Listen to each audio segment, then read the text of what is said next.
When I was in the second grade, there was no one in the world I admired more than my teacher, Mrs. Holmes. Everything in her classroom was in colors you could almost cuddle up to. Even the discipline cards at the front of the room were soft colors of pink, yellow, green, and on your fourth warning, blue. I wanted to be a teacher like her when I grew up. The classroom seemed like a place to support people's desires and talents and nurture their creativity. And since those early years, that's something I've always wanted to do.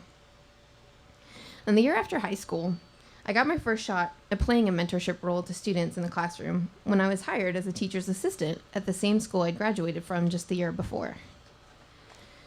I felt fortunate, having worked the counter and drive-thru at In-N-Out during the last 2 years of high school, to have a job so early in my career that wouldn't be just fast food. This job, my first real job, seemed professional to a degree I wasn't even sure I was ready for.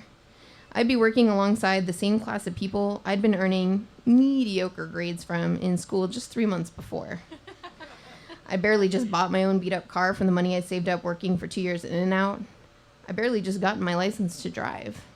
I mean, my stupid prom was last June. Sure, I am in college now, sort of, enrolled in whatever general undergrad classes at Mesa College, all trying to figure out what I was really going to do with my life. But what rights did I have to any authority in classrooms where I'd just been a student the year before? The school recognized this contradiction. In order to avoid placing me in a position of grading papers or offering discipline to students who would have been my peers just last year, I was assigned to assist in all 9th and 10th grade classes, all new students or students who would have been freshmen when I was a senior. I assisted for 2 periods in an ESL classroom, 1 period in a 9th and 10th grade algebra class, and 1 period of AP English. And I worked in the copy room for 1 hour each morning before school opened and between periods, running last-minute copies of pop quizzes and assignments or study sheets that teachers wanted to give to students that day.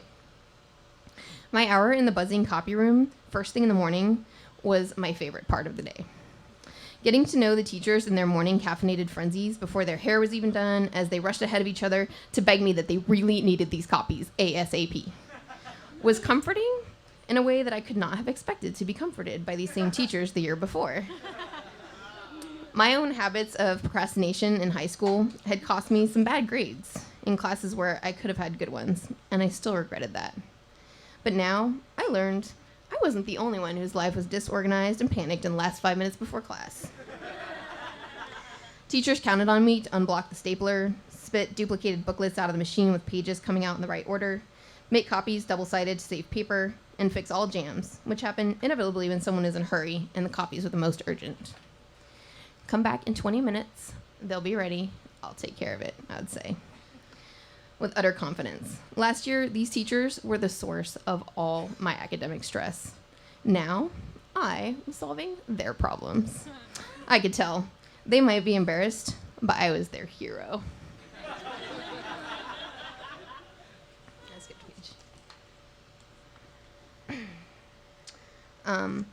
I also enjoyed tutoring the students who needed the most help in ESL, which was a special assignment in that class, and grading English papers in AP.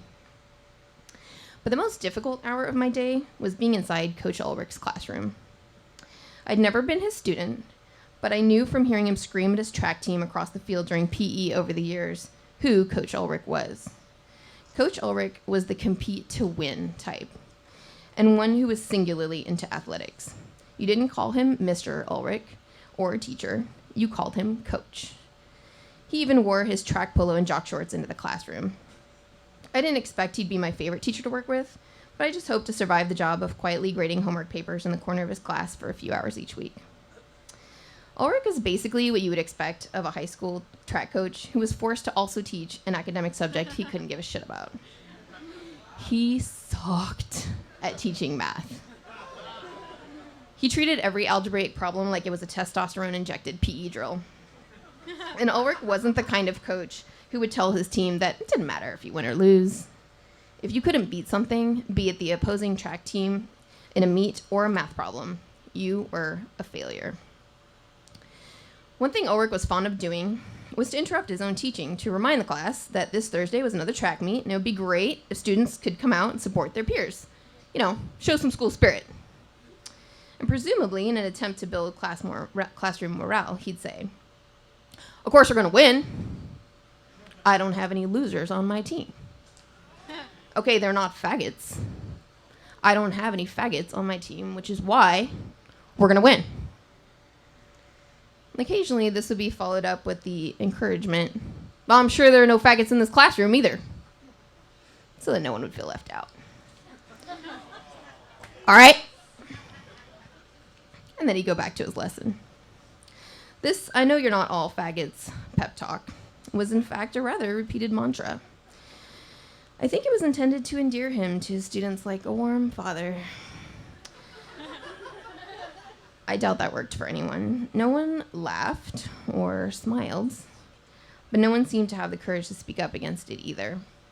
And at first, neither did I. But finally, one day, I couldn't keep quiet. When he was using this tactic to berate a particular student who was struggling to answer a problem when called upon. "Chris, how do we find x? After crossing the equal sign, do I divide by 4 or multiply by 4? Come on, help me out."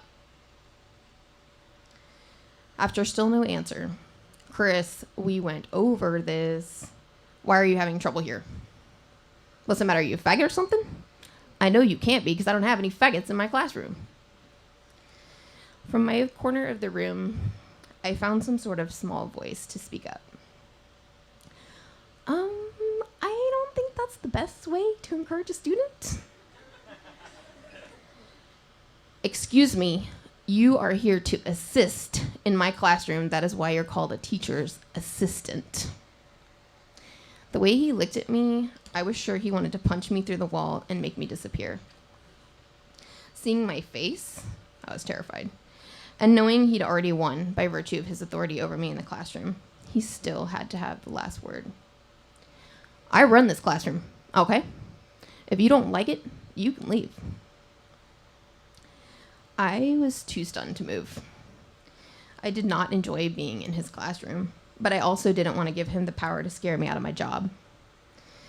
Besides, I kind of figured if I didn't keep the kids safe in here at this point, who would? I could have asked to be placed in another classroom, but at the time, it would have seemed like running away. What I regret, even to this day, is that I didn't take any of my complaints about him to anyone, even though I knew that what Coach Ulrich was doing was wrong. I didn't know who to talk to about it. None of the students spoke up when he said this, and they didn't talk to me privately afterward either. So were they even on my side? Was I supposed to bring this up to a trusted teacher during a quiet moment in the copy room? Maybe I would have, but there was no such quiet moment in the copy room. I didn't go into the teacher's lounge either. Entering that space felt about as right to me at that time as a skinny freshman from chess club inviting himself to sit at the senior varsity football table in the lunchroom.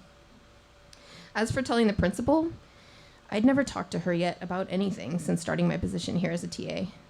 She had 100 other teachers and 1,000 other students to attend to. Did she even have time for me? I mean, how nice would it be that the first time I ever did go and talk to her, it was to say, I really don't like this one teacher of yours. I was very fearful about what it would mean for me professionally to report him to someone. Could I just be a supportive assistant to the teachers in their classroom, which was my job? Or was I going to be a troublemaker? And then if I did talk to the principal, what was she going to do about it anyway?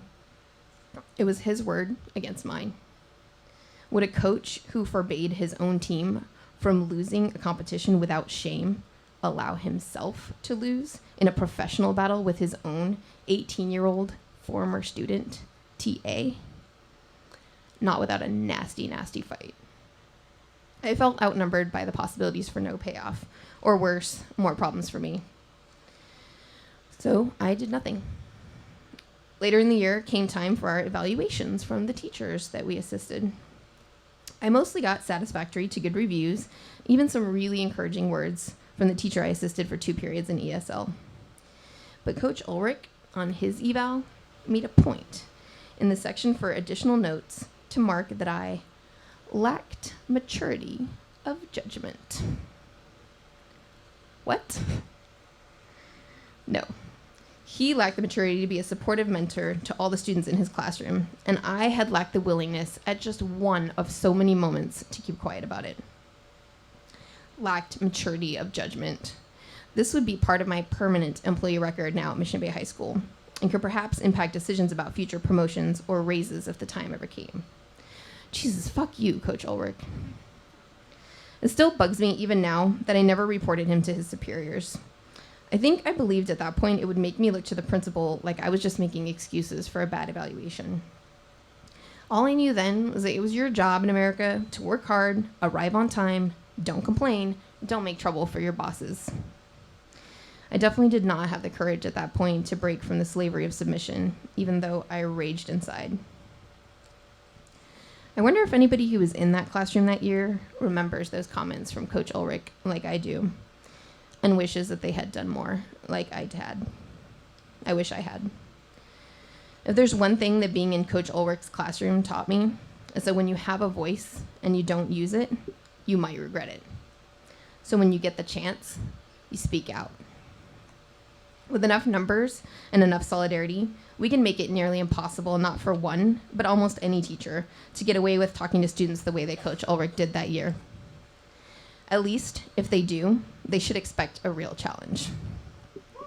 Every gay rights protest I've organized or attended since then has been a big fuck you to Coach Ulrich and every other person like him. I'm not afraid. I'm not afraid to raise my voice anymore. It turns out I am a big troublemaker. VAMP first timer, Cecile Estelle.